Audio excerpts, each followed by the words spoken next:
I lead EU and NATO studies at George Washington University in DC. We are a partner of Allied Command Transformation. That makes us NATO's main academic point of contact in DC. As luck would have it, the Atlantic Council is the main think tank, sort of partner of NATO's in DC. I'm affiliated with the Atlantic Council, so it's an honor and a pleasure to be here today to open this first panel. We were given a title that suggests that we will talk about pretty much everything, and that our mission in life will be to leave the other panels with nothing left to say. Let me quickly introduce our panelists. First on my left, Trond Helleland, who's the head of the Norwegian Parliament's delegation to the NATO Parliamentary Assembly. I just assume that everybody's aware of how the NATO Parliamentary Assembly works here. Then Raimond Kaljulaid from the Estonian Parliament. Let me try and pronounce it Riigikogu. Oh, perfect. Yeah, I think so. Very, very good. Who also chairs, he's on the National Defense Committee of the Estonian Parliament, and if his last name rings a bell, it should. Fred Kamp is the President and CEO of the Atlantic Council, and over his tenure has grown the Atlantic Council from an organization that was mostly in the lead on NATO studies into one of the top, the top think tank in DC on essentially all subject matters, thematic and geographical. And previously his claim to fame was he was a long-time editor at the Wall Street Journal. Last but not least, Derek Twigg from the House of Parliament in the British Parliament, who's also the head of the British delegation to the NATO Parliamentary Assembly and a member of the intelligence and security community. Given what the task of this panel, we should get straight to it. Obviously, I'm going to try and make it as interactive as possible with the audience, but I think that I have a good sense of what many in the audience will be asking themselves. So let me try. Obviously, an update on NATO's posture vis-à-vis Russian aggression in Ukraine and Russian gray zone and hybrid. A couple of points on this. I mean, the news today is Germany's inaugurating its permanent brigade in Lithuania. Are we finally moving from the small footprint NATO enhanced presence in the East, so deterrence by tripwire, to deterrence by punishment? NATO's actual ability to stop a Russian aggression or deter a Russian aggression other than just by telling them that a Russian aggression would likely impact small numbers of Allied troops in the East. Trond. Yeah, thank you. First, say I'm glad to be here in Dayton, and of course we are here for a special occasion, NATO Parliamentary Assembly, and also for the 30 years of the Dayton Accord. So indeed, we are in a historical place, in a historical time. Just today, Mark Rutte, the Secretary General of NATO, is in Norway. He's visiting our government and inspecting our troops, I hope. Yesterday we got the news that Finland just has opened many new kilometers of their border fence against Russia. 2 days ago we got the news that Russians have been piling up helicopters and stuff, not so many troops because they are somewhere else. Along the border of Finland, and so we see there is a development all the time. But what I'm glad to notice is that there is a strong support for Ukraine, for the freedom fight of Ukraine in Europe, and I also see now that the U.S. Senate has discussed or are discussing a bill against the Russian aggression headed by Lindsey Graham. I think that's very important because we need to be very clear that their fight for freedom is our fight for freedom. We have to be clear about that. I feel that Europe is stepping up. We are spending more. We are totally agreeing on the goals that we should have a free Europe with a free Ukraine. Thank you. Thank you. Raymond, you're at the front line, including the other piece of news from not too long ago is as the Estonians were trying to intercept a vessel from the Shadow Fleet, the Russians are back at their old games of buzzing your airspace and so on. What can you tell us? In terms, I suppose, what I have in mind is there has been a debate among think tankers on both sides of the Atlantic as to how long we have to boost our ability to deter the Russians more forcefully than has been the case so far, and you know how long would it take the Russians to reset? What's your take from an Estonian perspective? Okay, so first of all, of course, I want to also say I'm really happy to be here in Ohio. Back in the 90s, I had the privilege, my family hosted some university students from Ohio, so I have like a personal connection with this place. Coming to your question, first of all, I want to push back. Of course, Estonia is one of the countries bordering Russia, as is Norway and Finland, but the whole of NATO is on the front line. I see my German colleagues here. I mean, I'm sure the German colleagues understand, and the French, that if it comes to war, there will not be a safe space in Europe. You're not going to be safe whether you're in the Baltics or you're in Portugal. You're going to be affected by that war. The Russians pose an imminent threat to NATO security. If you read the public reports, for instance, of our Foreign Intelligence Service, which you can just download on the internet, they're available in English, you see that the Russians are building a huge conventional army poised to confront NATO. We're talking about probably a mass army of 1.5 million troops facing our region in the coming years. So we're in this race for time, and if you look at the situation from a perspective of a Russian planner or somebody close to the Russian President Vladimir Putin, they might pose the question, well, why give Europe time to get its act together? Why give Europe time to rearm? So if we are slower than they are, and at the moment, I would draw your attention that according to an estimate of a British think tank, the Russians actually outspent the European nations in terms of defense. If you take into consideration the differences in prices, the Russians have spent more on their military than we have. So we're in this race, and the only way to prevent a major confrontation in Europe, or I would say the only way to prevent the major war we have in Ukraine just spreading out even into a real nightmare scenario, is to really build up our deterrence fast. That's what we need to do. Yeah.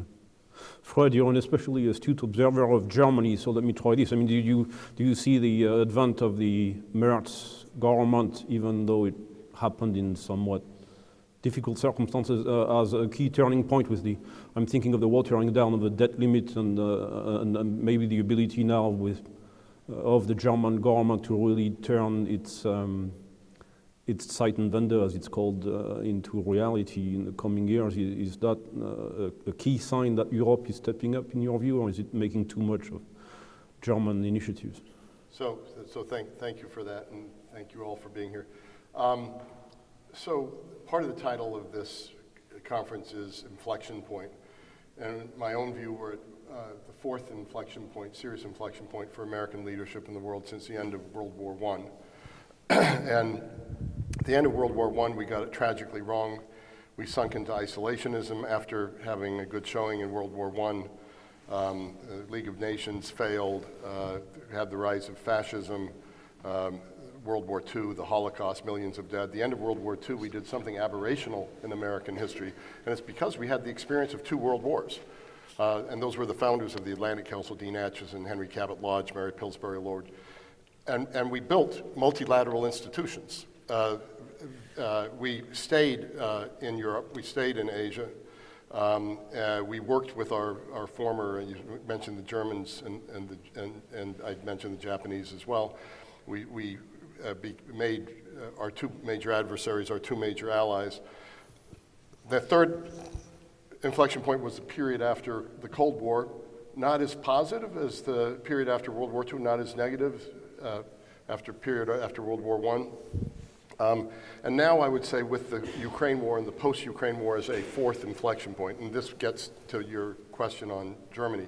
I just came back from Brussels, and there are two individuals who are really driving change in Europe right now, Vladimir Putin and Donald Trump. And without those two individuals, Europe would not be rearming the way it's rearming right now. And I'm not sure that Donald Trump hasn't had more influence. You say Trump and you see what happens in the room. But I'm not sure that Donald Trump hasn't had more influence, because you had the invasion in February 2022, but Europe still didn't do everything it needed to do. And so what I'm hoping, this inflection point, is that there will be a burden sharing and a burden shifting, but that the US will stay in Europe and will stay allied in Europe and will be a backstop for whatever happens in Ukraine. And so I think this is an absolutely crucial moment. Without what the US is doing in terms of putting pressure on allies to come up, not to 2%, but to 5%, and that'll be a 3.5% of GDP on defense. 1.5% will probably be infrastructure related to defense. We just came back from seeing the Secretary General Rutte in Brussels. But I think this is a hinge point. And this takes us back to Dayton. I think we can't forget that that's what we're commemorating here. It was a huge success. It was a mixture of diplomacy and military power. It was US determination. But let's not forget it was European failure. It was 4 years of failure, 100,000 dead, Srebrenica, a genocide, perhaps the worst thing in Europe since the war. And it was only after that failure that the US stepped in. The US is now saying it's not going to step in on Ukraine. That means Europe has to step in. This gets to my Estonian colleague's friend, is Europe ready to step in? My answer would be not entirely yet. And the question is, will we shift in an orderly enough fashion that we can stop the worst from happening in Ukraine? Because if we lose in Ukraine, it will have the same historic consequence as if we had lost in Berlin during the Cold War. And then all bets are off. And so I just think we're gathering here in Dayton at a crucial moment. And I think we have to remember the lesson of Dayton is the mixture of power and political will and allied unity, but it's also a lesson of 4 years of failure of deterrence. And we're now in 3 years of a failure of deterrence on Ukraine. And so I think for this whole weekend, we have to keep talking about the lessons of Dayton, both in a positive sense, what we have to do, but also, how much further do we have to go in Ukraine before we get our act together? I recall that one of the infamous quotes speaking as a European from the series of historical events that led to Dayton is Luxembourg Foreign Minister Jacques Pause saying that the hour of Europe had come to solve the Balkan Wars in 1991, and it hadn't. It took Richard Holbrooke to actually fix the. So I keep recalling that quote when I see that we're now back to exploring ways in which the hour of Europe might dawn upon us again. Derek, a couple of things. In the last few months of his tenure, Secretary General Stoltenberg tried to, shall we say, Trump-proof some of the Western support to Ukraine by creating what's called NSATU, essentially taking up some of the responsibility for coordinating Western aid to Ukraine, bringing it in-house inside NATO. Meanwhile, I suppose in your case, the UK is very busy training Ukraine forces. I think it's called Operation Interflex, right? Is NATO now, with the ups and downs of this narrative about whether the Americans were about to stop their support for Ukraine and so on, how do you feel that NATO is performing in terms of European NATO allies, in your case the UK, in sticking to the plan and supporting Ukraine in ways that they can outlast Russia at least? No, thanks. And it's a real pleasure to be here in Dayton. I know the work that Congressman Mike Turner has put in to ensure that this happens, this event, and it's really, I've been really struck by how friendly folks are in Dayton, so it's a real pleasure to be here. I think 2 or 3 things I'd want to say. There is no doubt, as Fred and others have alluded to here, that Europe over-relied on the US for its defence, that despite the warnings in terms of the Russian incursion in Georgia and then Donbass and Crimea, we didn't really get it then, and I think we were complacent. And obviously since the 2022 invasion of Ukraine, things have started to change quite drastically. But even then, in Europe, it wasn't enough. It was too slow to react. Yes, of course, we've all given support. I mean, in terms of the UK, along with the US and Germany, we're the biggest contributors to supporting Ukraine. You mentioned training. I think it's something like 53,000 Ukrainian service personnel that have been trained by the UK in recent years. I mean, it's a tremendous amount of people, and I know the work that, talking to our armed forces, the work they're doing there. But I think, as the Prime Minister Keir Starmer said, and was clear in our manifesto when we had the election last year, is that our policy is NATO first in the UK. And we believe that is the body that we must go forward with when we defend Europe and deal with the Russians. Now, we in NATO, I think, if you're going to be honest about it, we know there's a capability gap. We know we have problems with the defence industrial base, where we need to really quicken up our productivity and ability to produce weapons and equipment and fill those capability gaps, and also have better cooperation between NATO countries and European countries, not least in terms of interoperability. I mean, some of the stories you hear about the failings there when there's been no interoperability are pretty frightening. But I'd also say this, because you mentioned the US position and posture and whether they're taking a further back step in Europe. I think, as Prime Minister Starmer said, it's not about Europe or the USA, it's about having relationships with both, about working together. And if any lessons are to be learned, going back to Fred's point about the Second World War and Dayton, is an alliance is crucial, working together, supporting each other, and that's what NATO is about. And I think that is crucial to taking this forward. I do think there's a realisation in Europe generally now. There's some countries will need to do more. I mean, the UK has already said that it will fast track the commitment to 2.5% spend on defence in this Parliament and 3% by the next Parliament. There are some voices, and this is my individual opinion, but that's still not enough, and we need to go faster. But that is a major commitment from the UK to increase its defence expenditure, and we'll see what the spending review that's taking place in the UK will do as well. So I think, yes, NATO is certainly ramping up. It's certainly moving quicker. There are obvious weaknesses and concerns that we need to address further, which I just outlined. But I think we're in a better position than what we were 2 or 3 years ago. Thank you. I suppose the second question that's on everybody's mind is NATO and China, NATO and the Indo-Pacific. We're about to have I believe, the 4th summit in a row where we've invited the Indo-Pacific four, NATO's partners in the region. It looked like NATO was on its way to find some sort of alignment between NATO, Europe, and the US in terms of what to say, how to characterize China between 2019, 2022.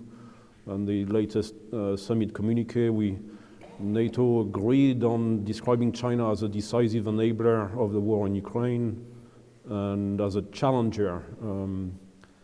Is it your view that now especially the decisive enabler part of the picture here is so concerning that NATO should or will be pressed by the US administration to go one step further and actually add China to the list of adversaries, which right now NATO describes its top 2 threats as Russia and terrorism? But I mean, in your case, Trond, let's look at the Arctic. China says it's a near Arctic power. It says by 2030 it will be a great Arctic power.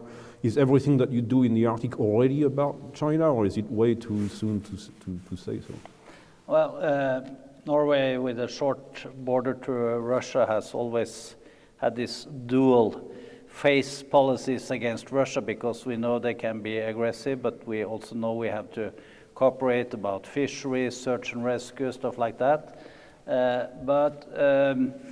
Last week we had a NATO PA delegation up to Svalbard, the Spitsbergen archipelago, far north, 82 degrees north. And what we know in Norway is that Norway has to be, or at least we try to be, the eyes and ears of NATO in the north. And that meaning you have the biggest fleet base, the biggest nuclear base close to the Norwegian border in Murmansk. And when you go out with the submarines, it's quite shallow water, so we can follow them. And then it drops down to 5,000 meters. Then it's harder to follow them.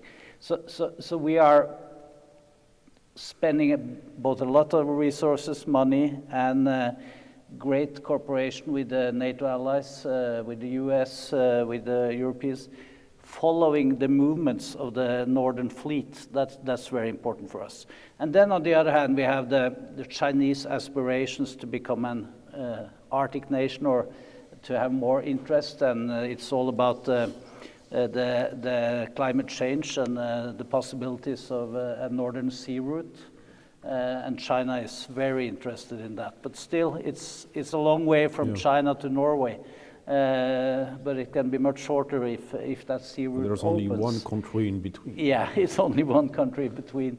And we see in a way that the Chinese are active, trying to purchase land and stuff like that, but it's all stopped by Norwegian authorities, and I think that the same it's the same all over at least Northern Europe now, that let's say 10, 15 years ago, this would have been unnoticed, or it would have been possible for the Chinese to buy land or property, harbors, the Silk Route and so on. Now it's much more awareness. So we have to watch out, but of course it's Russia that's the main problem, the main aggressor, and we have to be alert on what's going on. And at least just also in Norway we see the hybrid threats, we see propaganda for Russian interests and so on. It doesn't bite very much on the population, but still they are trying all the time, and we should be cautious in Europe now, because we have vulnerable states, for example Moldova. What's going on there, what will go on there. It was a good election there for the president, but there are new elections coming up, and I think we have to be prepared that the Russians don't only use their military power, they use a lot of their other stuff as well, propaganda. Raymond, we've seen the falling out of love between Central, Northeastern Europe and China. There used to be the 17+1, which is now kind of down to 0+1. I was struck as well by your esteemed compatriot Kaja Kallas's testimony to, or at least confirmation hearing in the EU context now. She's the head of the EU's diplomatic service. And she was adamant and unapologetic in characterizing China as an adversary. Never mind the stuff about China being a negotiating partner and so on. What can you tell us from your perspective? Obviously you have to focus on Russia, but do you accept that at least there's an axis of autocracies and that is the real problem? Yeah, well, let's make it very simple. So both Russia and China and their allies and partners that they've got, they don't have many, but they have some, they're not happy with the state of affairs in the world today. So they're looking to change their status, they're looking to have more influence, and both of them want to resolve certain territorial issues. So this is what actually Russia is working on in Ukraine. They see Ukraine as historically part of the Russian Empire, and they're trying to restore that. And the same is true for China, especially in regard to Taiwan. And I think the confrontation with Taiwan might be closer than many people realize. Now, these kind of balances of power, they shift all the time. They shift all the time. The question of diplomacy And what we're all trying to achieve is to make sure that these shifts take place, in a negotiated way, that they don't lead to a direct confrontation. Because if it leads to direct confrontation and ties in the West and NATO, it means that many people in my family in Estonia and many people here in Ohio will be in the fight. So we want to prevent that. Now, the problem is that I sense that some in the US have this idea of doing like another Kissinger, of trying to drive a wedge between China and Russia. And I've got news for you, that ain't gonna happen. That is not gonna happen. It is impossible at the moment. The tie between them is very, very strong, and when they look at us, they see us as divided, and they see that as an opportunity. So in order to counter both threats, I mean, there's not even a point really of scaling them and saying, well, the Russia threat is bigger, or this makes no sense. I mean, they can both create tremendous destruction and tremendous loss of life if they decide to do that. So I think our task in NATO is to stick together and do everything in our power to take the military option off the table for both of them. That means, of course, we need to stop the Russian aggression in Ukraine, stop it in its tracks, secure Ukraine with a credible commitment also by the Western allies. That's very important. And we also need to convince China. And we don't do that with words, and we don't do that with flattery. The only way to do that is through strength. And we need to convince China that there's no sense in using force to achieve its aims, that it's better not to put that option on the table. And for that, we really, really need to stick together. That's the main point. The worst thing that could happen, I'm going to finish, is we see Russia and China, what they're doing with their all kinds of hybrid and all levels. They're trying to divide us. They're trying to divide the US and Europe. They're trying to divide Europeans amongst themselves. And our job is not to let that happen. We got to stick together, and we got to prove to these autocracies that, no, we're strong, we're determined, take the military option off the table, and everything will be fine. May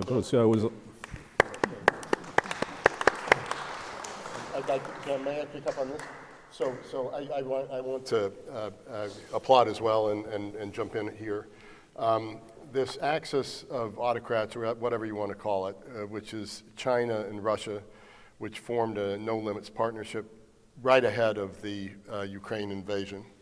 And it's become deeper since then. And you add North Korea and Iran to that. There are other countries as well, but those are the four primary ones.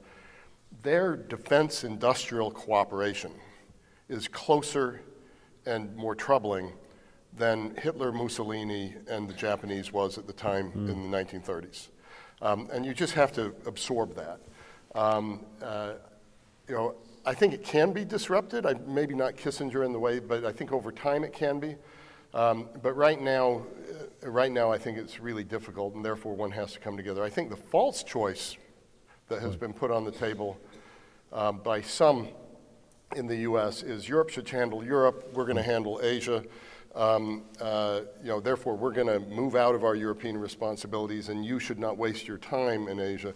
They are linked. And if you don't believe they're linked, you need to talk to President Xi and President Putin, because they know they're linked. And so I think it's absolutely, absolutely crucial to watch this. In that respect, we also have to watch what's going on in China. China is racing ahead of us in terms of defense industry. Right. Not slowly catching up, racing in terms of its building program, in terms of its technology.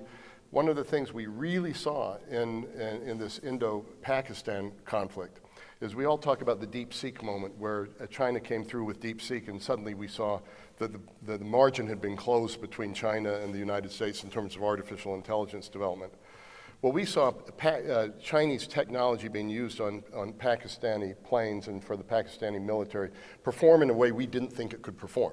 It's been a shock, and people are calling it a DeepSeek moment in military, and it hasn't broken through yet. But we're not going to be able to counter that alone. The United States, certainly Europe isn't going to. So we have to do it together.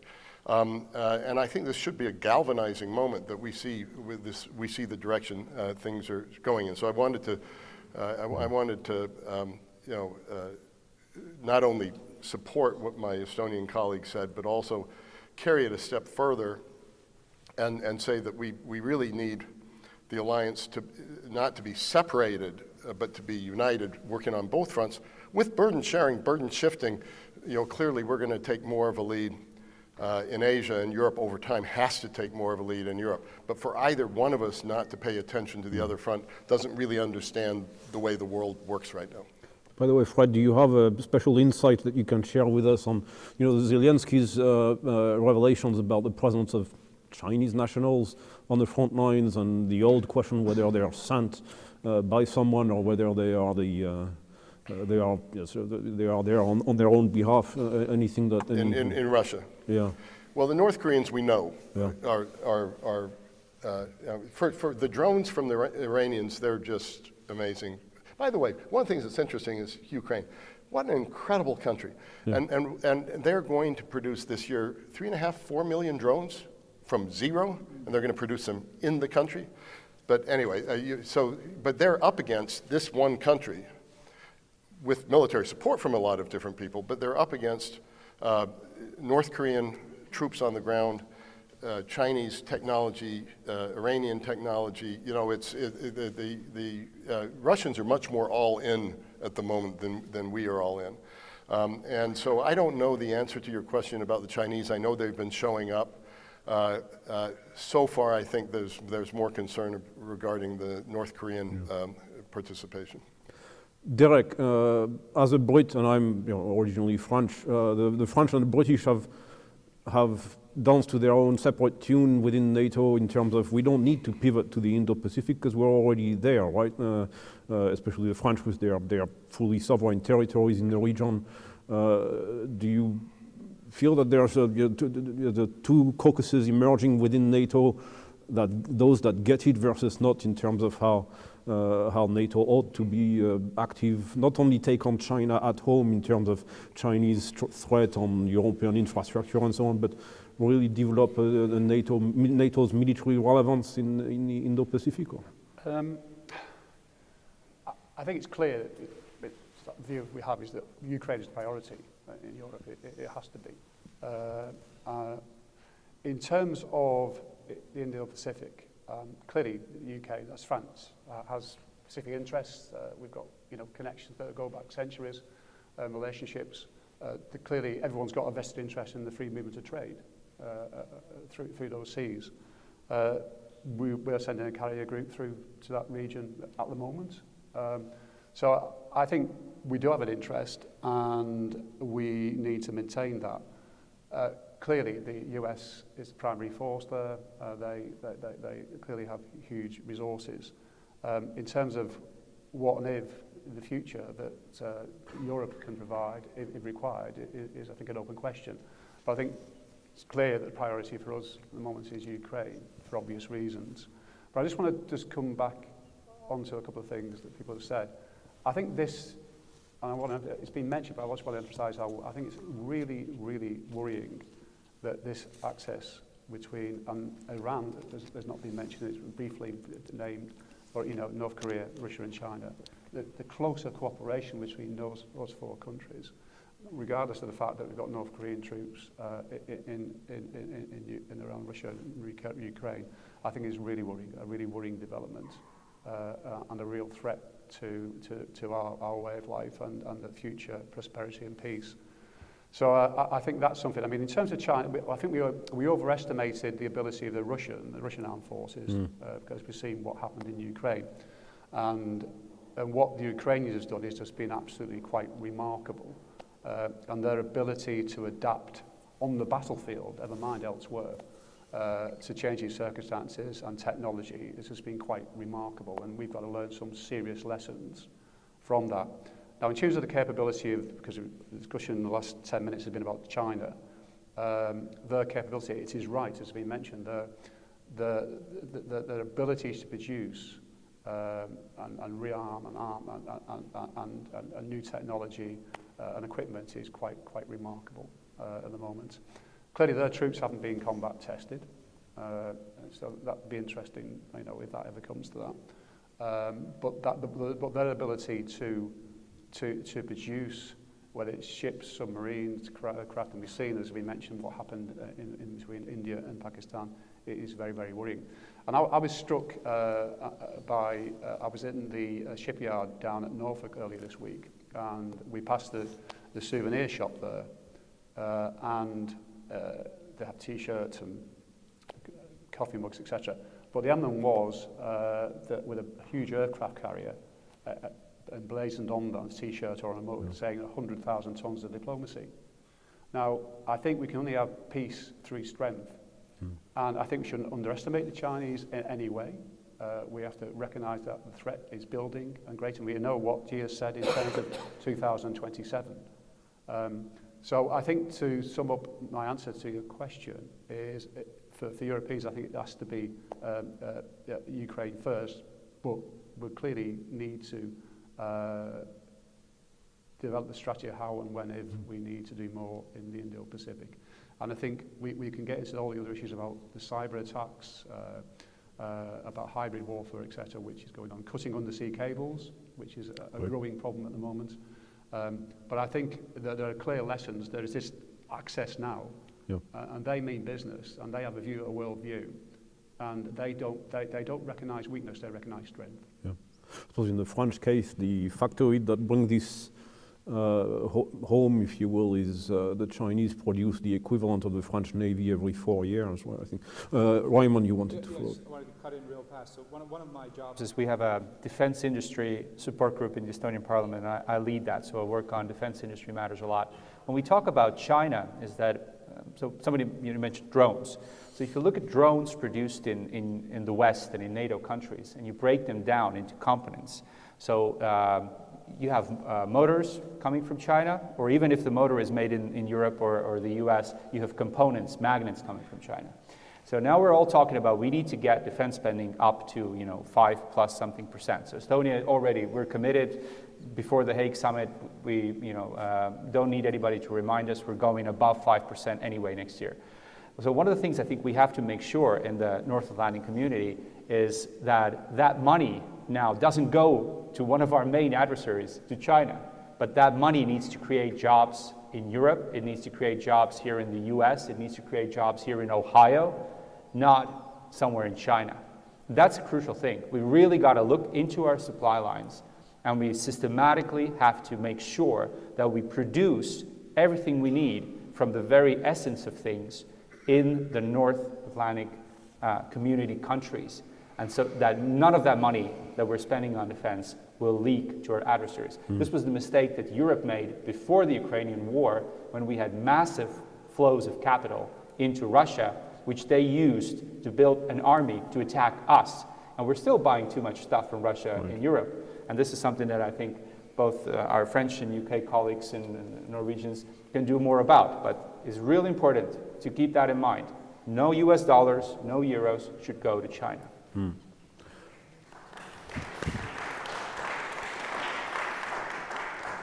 The third topic that is self-evident for this conversation is one that has come up already, is the US's posture in NATO. Now, we should have learned from the first Trump administration that there's a difference between tweets, or now whatever they are called, truth, social, versus actions. Now, the Europeans, in part, to be honest, because of statements from J.D. Vance, from Secretary Hexeth, aren't they getting ahead of themselves in assuming, in taking it as a premise that the US is on its way to disengage from NATO? We see Secretary Rubio, and now apparently the trick to hang out with Trump is to be an excellent golf player, like Alexander Stubb is. And, so we see more reassuring signals. But three litmus tests that I'd like to get your insights on is this leak about the US giving up the secure position, number one. Number two, potential concerns about even the US ending its extended nuclear deterrence in Europe. And number three, obviously this notion that the US would withdraw its conventional forces, 100,000-ish, either entirely from Europe or at least reallocate them from Germany to the east. Do you take any of these three examples seriously, Trond? Well, it's so many both truths and tweets, and development is a bit unsecure what's really happening. My prime minister, or our prime minister, with Jens Stoltenberg, our new finance minister, were in the White House a few weeks ago. Trump reassured that we were good allies, we are doing a great job. He just said a couple of days ago that Finland and Norway is safe, and so on. So it's always mixed signals. But what really didn't really start with Trump, but it started earlier. Europe needs to defend themselves stronger, and I think the point is taken now. It's a big shift in spending. The problem is the production capacity and how we can rearm Europe in a good way. But let's say for the Nordic area, there's been the invasion of Ukraine has made a big shift. Suddenly all the Nordic countries are members of NATO. Finland and Sweden has joined.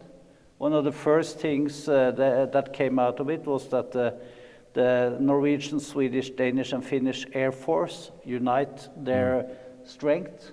So we will have like at least 120 F-35s and 150 Swedish fighter planes together under one command if there's a threatening situation. That's totally new. We had Sweden and Finland outside NATO, Norway with a short border to Russia, and now we're all together. So there has been a shift, not only because of Trump, but also because of Putin and his actions. And it has worked the other way than Putin thought. He would divide Europe. He has united Europe. And now we need to unite Europe and the US in keeping the Americans inside Europe with their troops, really reinforce the transatlantic ties. And of course, it's mixed signals all the time, but I think in the end, the Americans are there to help us to be our most important ally. And we should step up both our production and our commitment to the defense. And I think that's what's happening in Europe now. It's a bit slow. I went to the EPP Congress in Valencia a few weeks ago, and Friedrich Merz was there before he was the new chancellor, and he said that Europe is world champions in producing rules. We should be world champions in producing products. And I think that's very true. We are an over-regulated society, and we need to deregulate. We need to start competing, because the total economic strength of Europe is huge. It's big possibilities, and we need to get them out. That's coming from a Norwegian who has to follow the rules. Yeah, we follow the rules, and now say Britain has made a new agreement with the EU as well. But here we are, 3 Europeans and 2 outside the EU, so maybe the EU people should speak. Raymond, do you take all of the incidents I mentioned with a grain of salt, or? Well, you mentioned J.D. Vance, so if anybody in the audience knows J.D. Vance, can you please give him my phone number? I'd love to talk to this guy.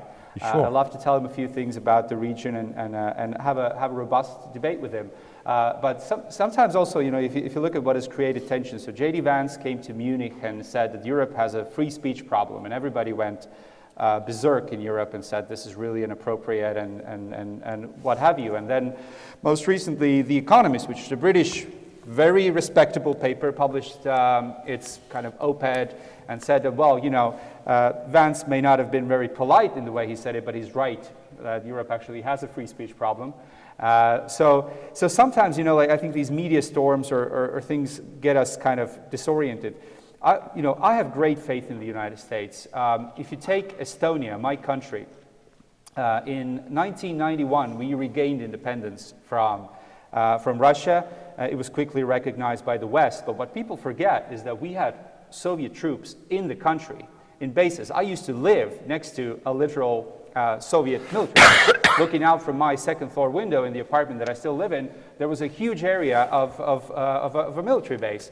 And these only left in 1994, and they left only because the US administration back in the day put tremendous pressure on Russia to take these troops out of the Baltics, because of course the Russians were dragging their feet and trying to break the agreements that they made with us, as they always do. So the US played a hugely positive role then. Then Yeltsin tried to pressure Clinton into signing something that NATO is not going to expand into the Baltics. Clinton basically told him to go to hell, very politely. He said, Boris, we're not going to do that. And then NATO expansion came. If it wasn't for NATO expansion, and if the Baltics would not be in NATO today, I would be sitting here talking to you about the war in Eastern Estonia. So that's just a fact. So the US has played a tremendously positive role in our region, and we really value that relationship. And the last thing I want to say about that, you have this saying by one of your prominent politicians that you have this big, beautiful ocean between you and Europe. So when it comes to geography, you're completely right. There's a big ocean between you and Europe. But when it comes to values and principles and how we like to live and how we like to govern ourselves, we are neighbors. We're next-door neighbors, and there's a tremendous dark ocean between you guys and us and Russia and China. So I think that at the end of the day, whatever is said and done and whatever happens on Truth Social or on X or any of these platforms, at the end of the day, it's the values and the common way of life that we have that binds us together, and we just have to keep that in mind. And again, if anybody knows J.D. Vance, give him my number, please. But he is Ohio, Yeah, that's what I said. I think probably there's friends of his here in the audience. I just sent him an email. So. Yeah, text him. Do you have his signal? I can get Tony. Can't reveal that. Fred, on values, though, can I add? Do you think that we're headed towards a bit of a political crisis on values at NATO? Because of the administration's pushback on anything to do with women, peace, security, and climate, we're already getting signals that NATO is watering down or shifting some of its language to not, so that it doesn't show up on DOGE-style databases, or is that also a red herring in your view? So, I've been spending a good amount of time in Europe recently, and there's reaction to Trump in a healthy way, which is increasing arms, laying out where the differences are, but that we're all in this together. And then there's hysteria. And I think there's a level of hysteria that I think goes way beyond anything the President of the United States has said. You're going to see our ambassador to NATO here this weekend, Matt Whitaker, and he was just in Estonia. Yeah. And he said, there's all this talk about whether the U.S. is going to reposition its troops and leave Europe in the lurch. And he signaled, no, that's not going to be the case. Anything that's happened would be in collaboration with. The president has said nothing about, quote unquote, pulling out of NATO or not standing by Article 5. And he's actually, he is going to be in Hague at the summit, and he's going to push for even more spending. So I think the language, the language of our president is not something that Europe or a lot of people are accustomed to, and that's his political style. That's what he does, is he shocks people into action, and he shocks people into reaction of what they want to do. And I think what Peter Thiel, the great technologist from Silicon Valley, said during the first Trump administration is you have to take him seriously, but not literally. I think in this administration you have to take him literally more often, but also don't put ideas into his mouth that have not been said. So I'm happy for the reaction in Europe. If the outcome is Europe carrying more of its weight, if the outcome is better trade deals for everybody, if we can get to 0 tariffs, I mean, that would be the ideal outcome. I'm not the biggest fan of this administration's tariff approach. I'm more with the Wall Street Journal on that page. But I think one also has to say this is a time for burden shifting, not just burden sharing. And if you can either use a disruptive moment to land in a better place, or you can use a disruptive moment to land in a worse place. And so I think it's up to us right now to use this disruptive moment, which can be really useful if it's used constructively. And I think that's what we all have to we all have to work at doing. I think the jury is out, and I think we're going to watch primarily in Ukraine where this lands. Can we get to a position in Ukraine where Europe takes on a lot more of the burden, but where the U.S. understands that Europe isn't ready to take on all of the burden yet? If you're going to do security guarantees for Ukraine, there's got to be an American backup. There has to be American intelligence involved. There has to be an American portion involved. And my guess is that will be there when Europe really fully steps up. And so I'm holding my breath because I think it's the Europe hour. And I think crisis brings Europe forward, but sometimes Europe doesn't move as much as it should when it should. Yeah.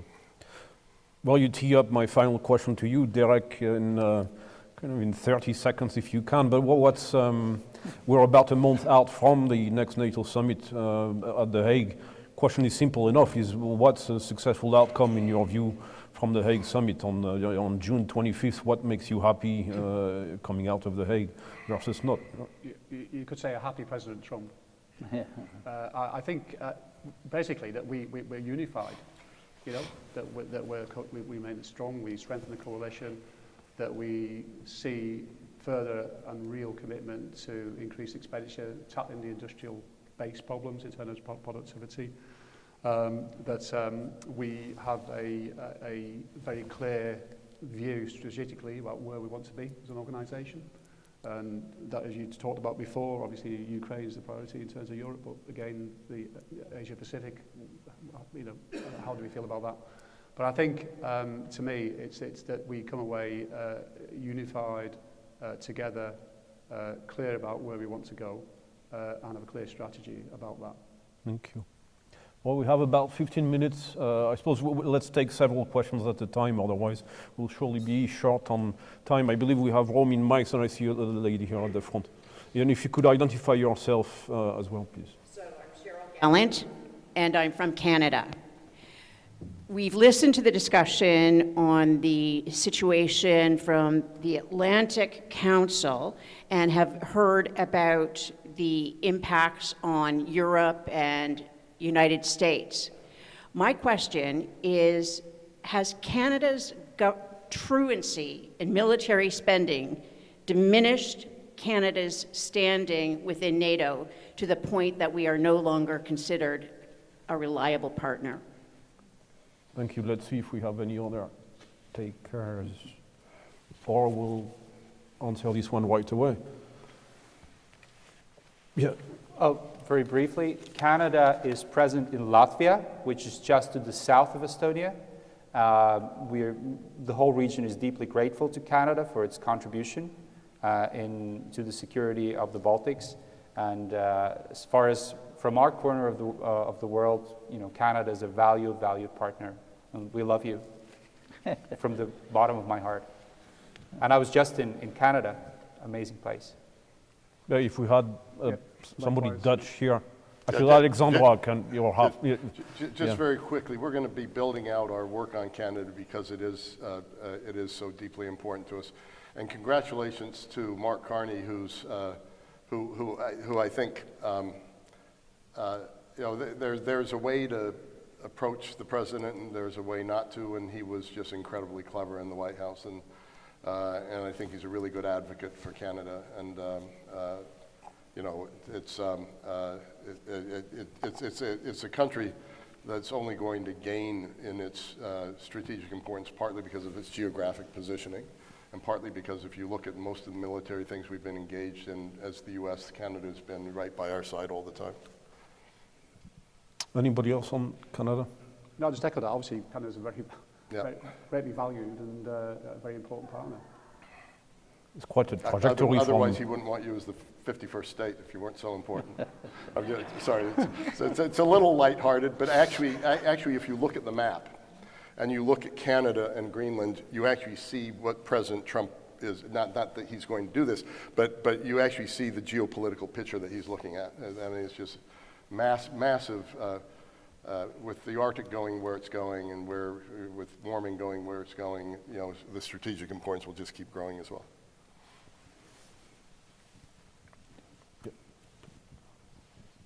My name is Tim Patterson, and I'm addressing the gentleman with his.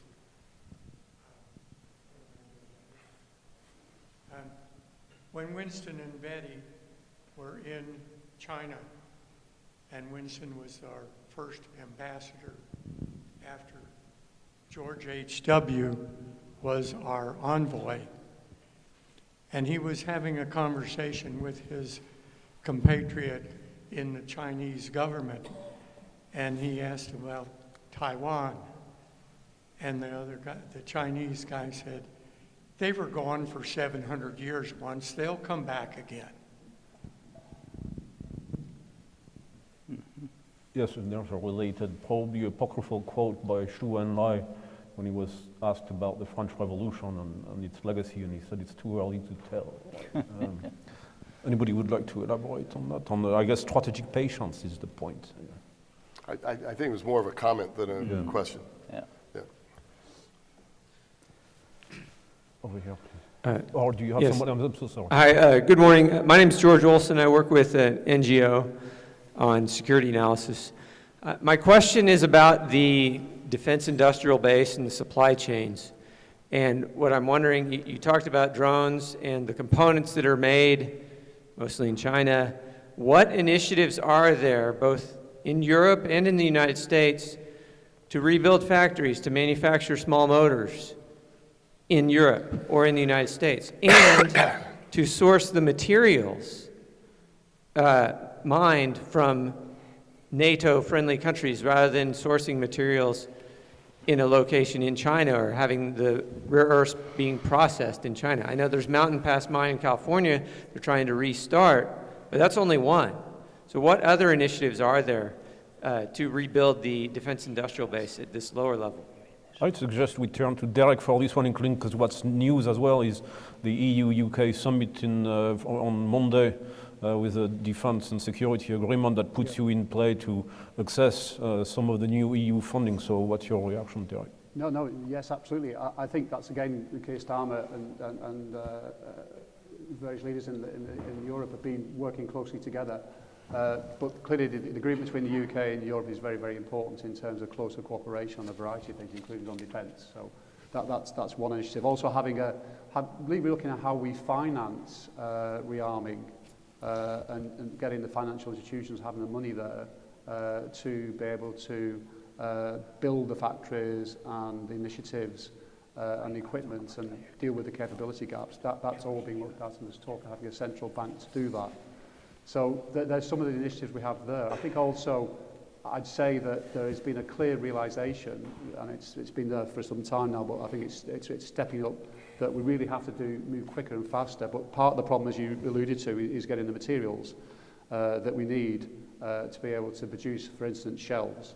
But also, I think we learned lessons from how Ukraine have been able to ramp up their industrial base very, very quickly. And I think you referred to drones again. And again, there is an example of what Ukraine have done, and about the UK, for instance, what we can give to them and other countries can give to them in terms of drones and other equipment. But I think the lessons we've got to learn, that the way Ukraine has adapted and used and built up their defence and industrial base shows that it can be done. We have to have the will, the resources, and the ability to do that. So I think most certainly NATO, it's a big issue, and every time we get together and talk about that.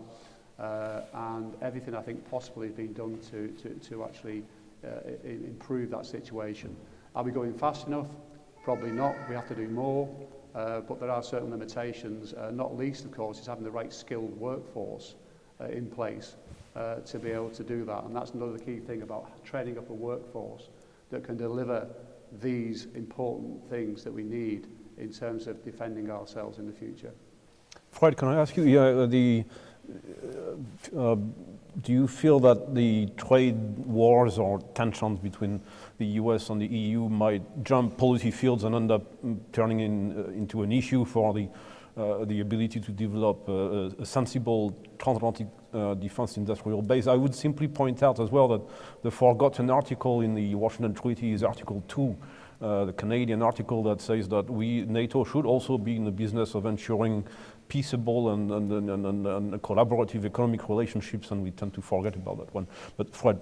Yeah, people forget that article, but it is a NATO article on economic cooperation, and also to avoid economic conflicts as well. So I'm very short on defense industrial base, which will segue to the other answer. There are three issues, and right now NATO is going to announce something at the Hague Summit. I've forgotten what it's called, but it is aimed at accelerating the creation of a transatlantic defense industrial base. And then I think it's 800 billion euros that's coming from the EU right now, 150 billion in loans, 800 billion otherwise. Here's the problem. It's production, it's policy, and it's politics. So in production, you're going to have all this money out there with nothing to buy, or not enough to buy. We're not producing weapons quickly enough. We're not on war footing, and China is, and Russia is, North Korea is, and you know, if we're in Ukraine to win, you know, the Ukrainians have been fighting for their lives, so they had to do away with a lot of bureaucracy, just get things done. And I think this is one, you talked about Europe. Europe is the superpower regulator. Can it get out of its own way to get this done? And the lifting of the debt limit in Germany is a good sign. You know, that we thought that could never be done, particularly not by a CDU government, which is so fiscally against that kind of thing. So production, got to be able to produce more. Second of all is policy. There's protectionist policies, and then there are just stupid policies. A lot of our FMS restrictions make it incredibly hard for our allies to buy stuff from us in any time frame that makes sense. I know that different European leaders have talked to President Trump about this. President Trump has given them privately assurances that he's going to find some ways to knock this down in some way or another. And then from the European side, as they come up with this new money, it's understandable if you put all this money into the system, you're going to want to create European jobs and you're going to want to put it into Europe. But if the best stuff to buy is in Korea or if it's in the United States, that would be a better way to go. But so we have to watch out for our own policy. And then the politics, and this gets to trade. You know, the UK, which has a trade surplus with us, has just settled for a 10% tariff base as a deal, where you're paying 10% more tariffs even though you have a trade surplus with us. Europe looks at that deal and says, well, that's not a very good deal. We don't want to agree to that.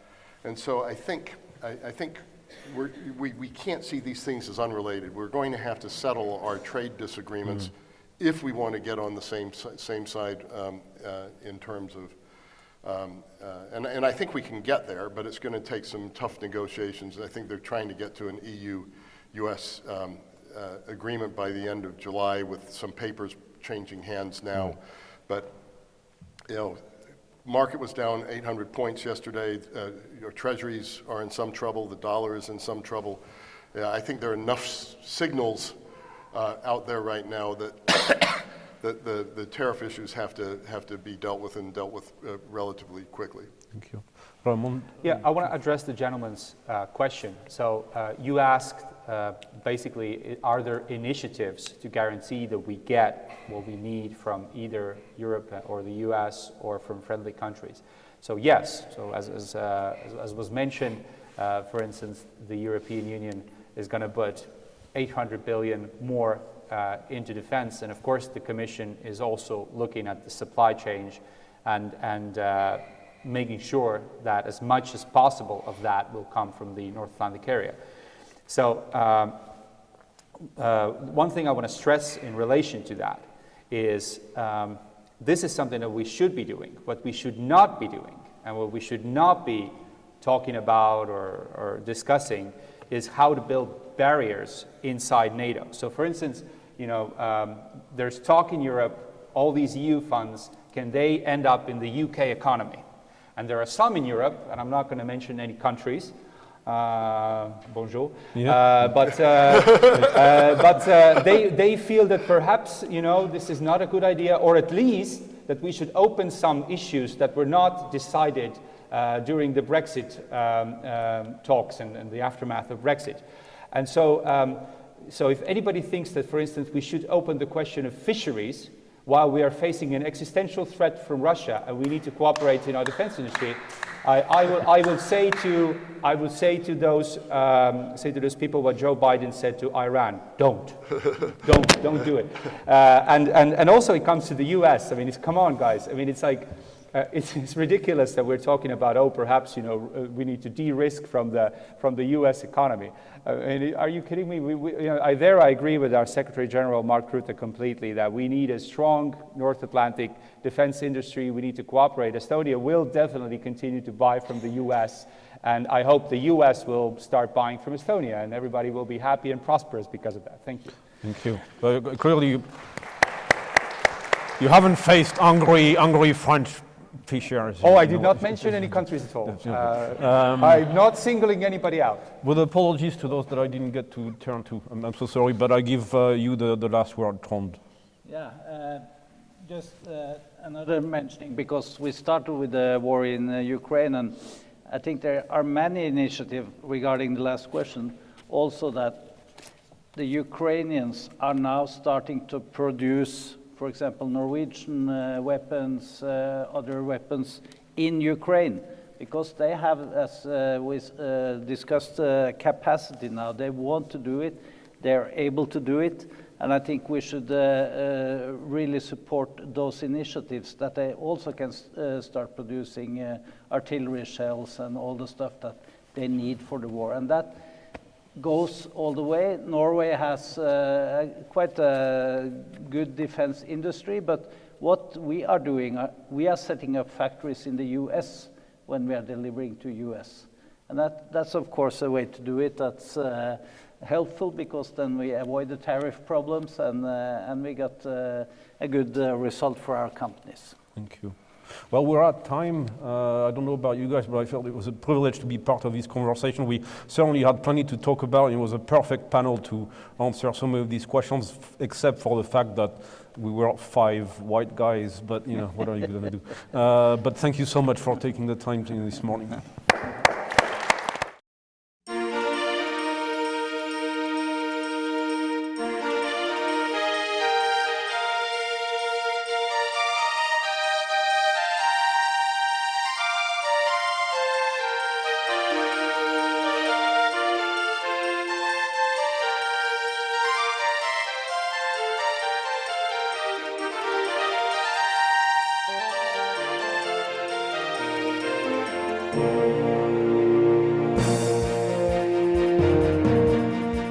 Thank you.